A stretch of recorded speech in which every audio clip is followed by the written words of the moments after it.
Again, my name is Scott Klute, and I'm the Director over Financial Applications. Specifically, one of my areas is the BI. Next slide there.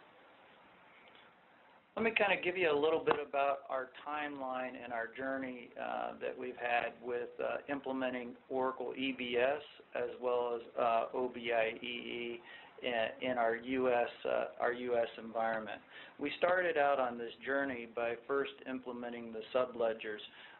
Some may argue that the GL, you should implement the GL first. We took a slightly different approach due to some internal things that we needed to get a priority on first.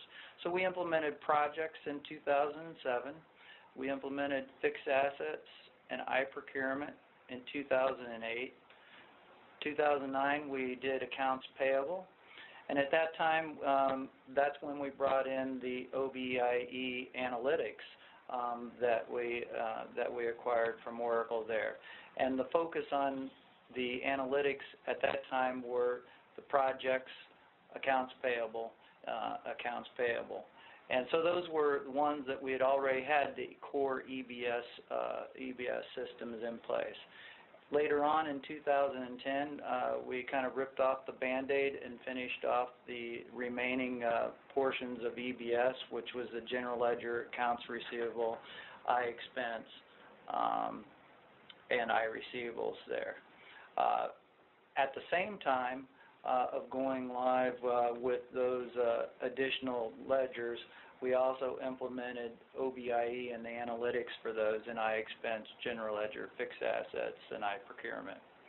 At the end of our engagement, after we've been running for probably like 6 or 7 months, we engaged KPI to come in and do a health check on it, as Sid mentioned, because as we have this footprint for U.S., this will be the footprint that we clone out to many of our other markets that we're in around the globe.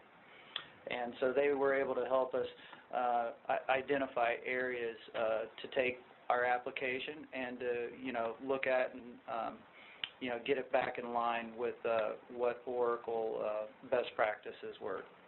Next slide, please.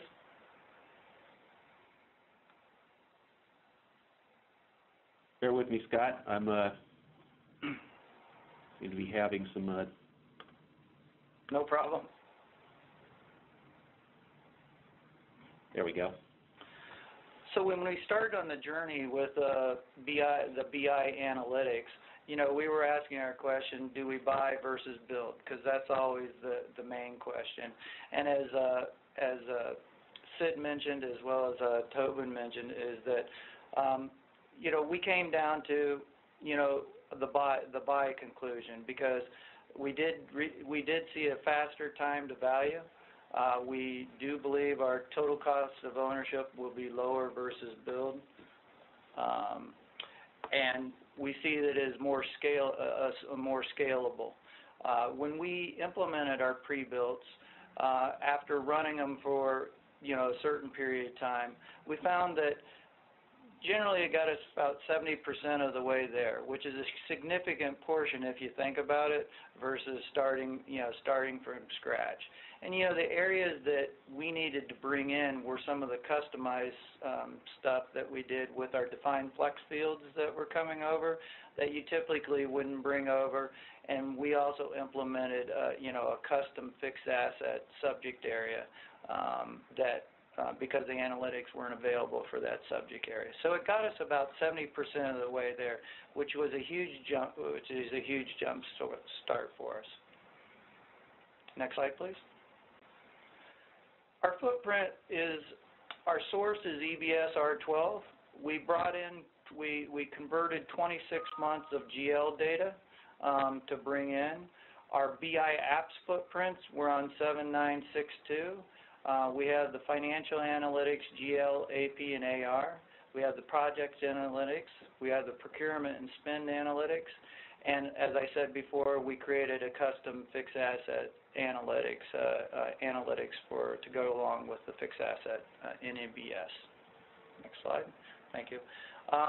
in the BI apps, if I want to kind of meld them up with what BI apps map to which EBS module, the financial analytics in the AP area are AP and I expense, and we have those fully deployed.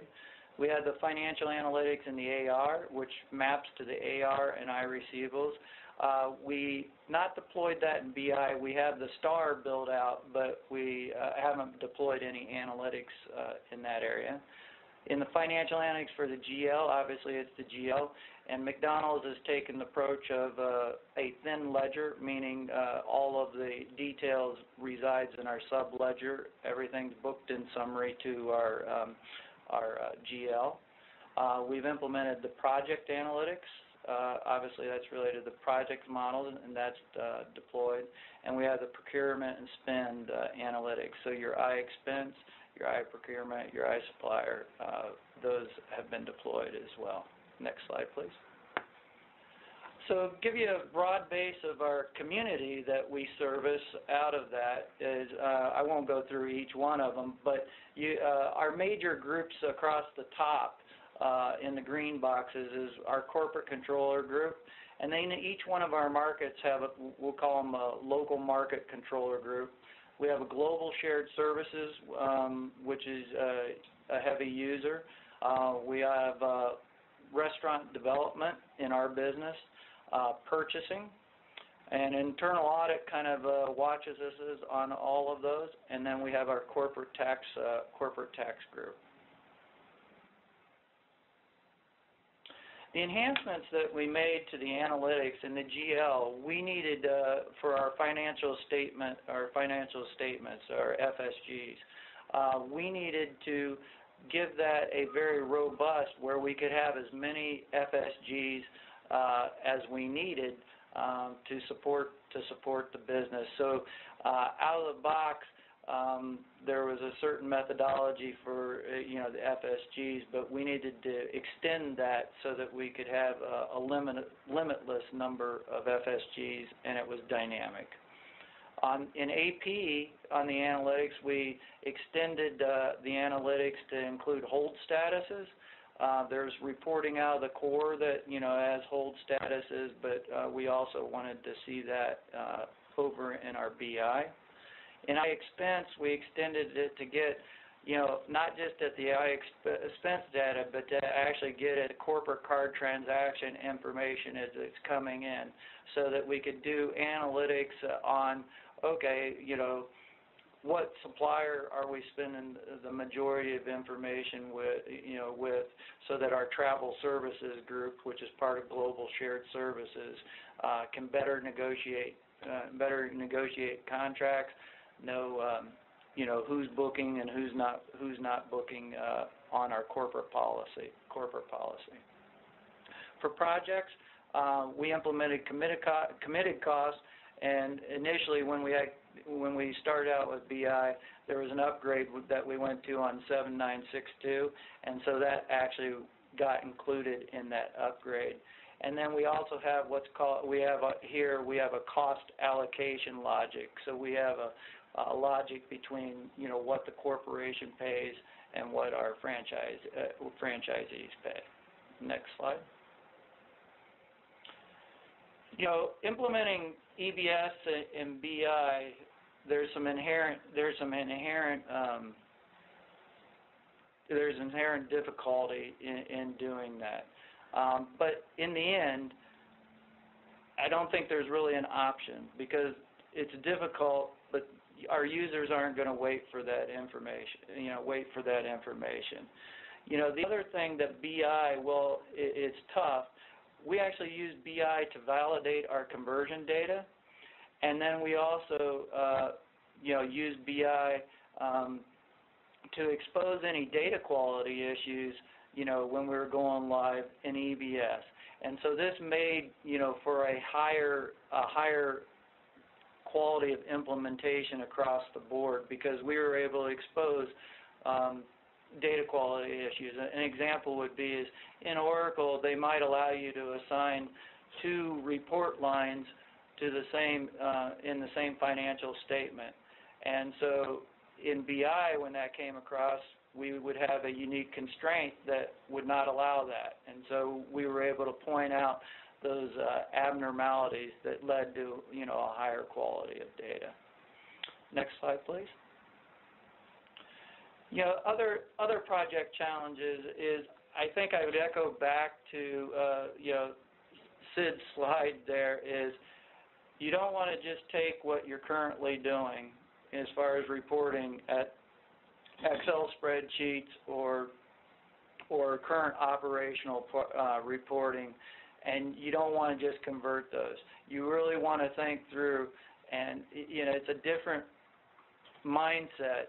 You want to start with probably your decision makers in your company and come up with what is the appropriate dashboards that you want them to see, and provide the appropriate drill path down to the level of data.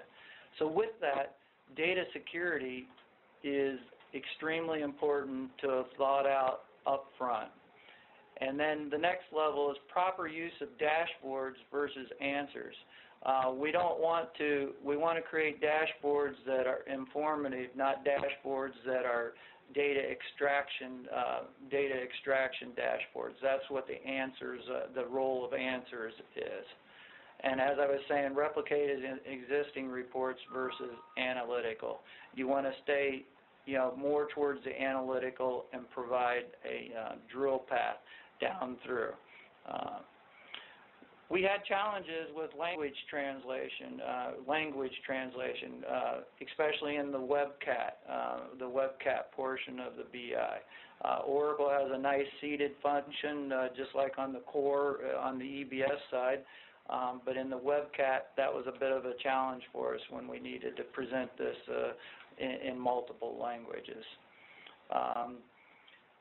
For the simultaneous EBS and BI deployment, BI is kind of at the end of the decision cycle, at least that's how it was for us, and so our challenge is to get it at the beginning or part of the decision cycle as you're going through with the EBS versus letting it fall to the reporting at the end. It really needs to be part of the design up front versus necessarily the design at the tail end of the project.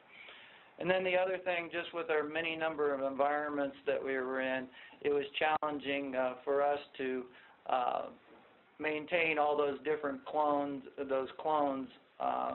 the environments, so that we would have a development environment, a UAT environment, that sort of thing.